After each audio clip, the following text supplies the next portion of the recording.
Channel ചർച്ചയിലെ ഒരു നാക്കുപിഴവ്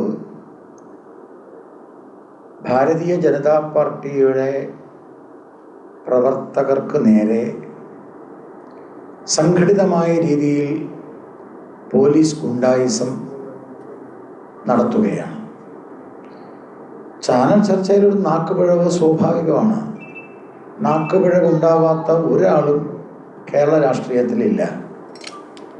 നാക്കുപിഴവിൻ്റെ പേരിൽ കേസെടുക്കണമെങ്കിൽ പിണറായി വിജയനെതിരെ ആദ്യം കേസെടുക്കണം.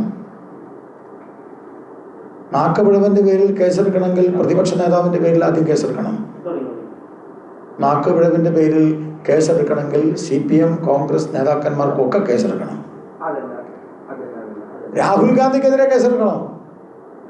രാഹുൽ ഗാന്ധിയുടെ നാക്കുപിഴവ് കോടതിയിൽ പല പ്രാവശ്യം ചോദ്യം ചെയ്യപ്പെട്ട് കോടതിയിൽ മാപ്പ് പറഞ്ഞു വന്ന് വീണ്ടും നാക്കുപിഴവെന്ന് പറഞ്ഞ് തോന്നിവാസം പറയുന്ന ആളാണ്.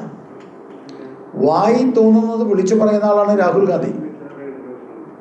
ഇതിലൊന്നും ഒരാളും ഇത് നാക്കുപിഴവാണ്, അത് തെറ്റായിപ്പോയി എന്ന് പറഞ്ഞിട്ടില്ല. ഞാൻ ചോദിക്കട്ടെ, നേപ്പാളിലെ കലാപം, ശ്രീലങ്കയിലെ കലാപം,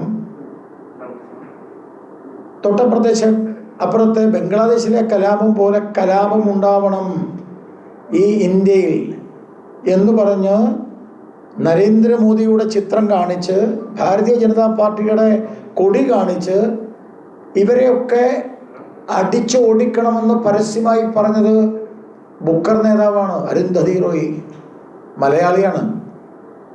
ബുക്കർ നേതാവും മലയാളിയായ അരുന്ധതി റോയ്ക്കെതിരെ കേസെടുക്കാൻ പിണറായി വിജയന് ധൈര്യമുണ്ടോ? നാക്കുപിഴവല്ല, വളരെ കൃത്യമായിട്ട് പറഞ്ഞതാണ്.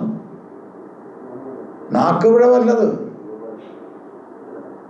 കലാപം നേപ്പാളിൽ ഉണ്ടാക്കിയ കലാപം പോലെ, ബംഗ്ലാദേശിൽ ഉണ്ടാക്കിയ കലാപം പോലെ ഇന്ത്യയിൽ കലാപമുണ്ടാക്കി ബഹുമാനപ്പെട്ട പ്രധാനമന്ത്രി നരേന്ദ്രമോദിയെയും കൂട്ടരെയും ഓടിക്കണം ഇന്ത്യയിൽ നിന്ന് പരസ്യമായി പ്രഖ്യാപിച്ച അരുന്ധതി റോയ്ക്കെതിരെ കേസെടുക്കാൻ പിണറായി വിജയൻ ആദ്യം തയ്യാറാവണം. എന്നിട്ട് വേണം പ്രിന്റ് മഹാദേവൻ, ഒരു പാവം ചെറുപ്പക്കാരൻ ആവേശം മൂത്തപ്പോൾ ഒരു നാക്കുപിഴവ് പറ്റി, അത്രയേ ഉള്ളൂ. ആ നാക്കുപിഴവിൻ്റെ പേരിൽ കേസെടുത്തു. ഞങ്ങൾക്കത് മനസ്സിലാക്കാം. കേസെടുത്തോട്ടെ, ഞങ്ങൾക്കതിൽ വിരോധമില്ല. പ്രിന്റ് മഹാദേവൻ ഇന്നും ഇപ്പം മുടക്കാണ്. അയാളുടെ കാര്യം കൃത്യമായിട്ട് അയാൾ മുൻകൂർ ജാമ്യത്തിന് വേണ്ടിയിട്ടുള്ള ശ്രമം തുടങ്ങിയിട്ടുണ്ട്.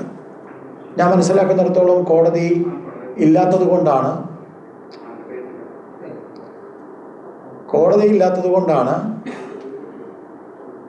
കോടതിയിൽ അഭിഭാഷകനെ കണ്ട് മുൻകൂർ ജാമ്യത്തിന് വേണ്ടിയിട്ടുള്ള കാര്യങ്ങളൊക്കെ അദ്ദേഹം ചെയ്തിട്ടുണ്ട്.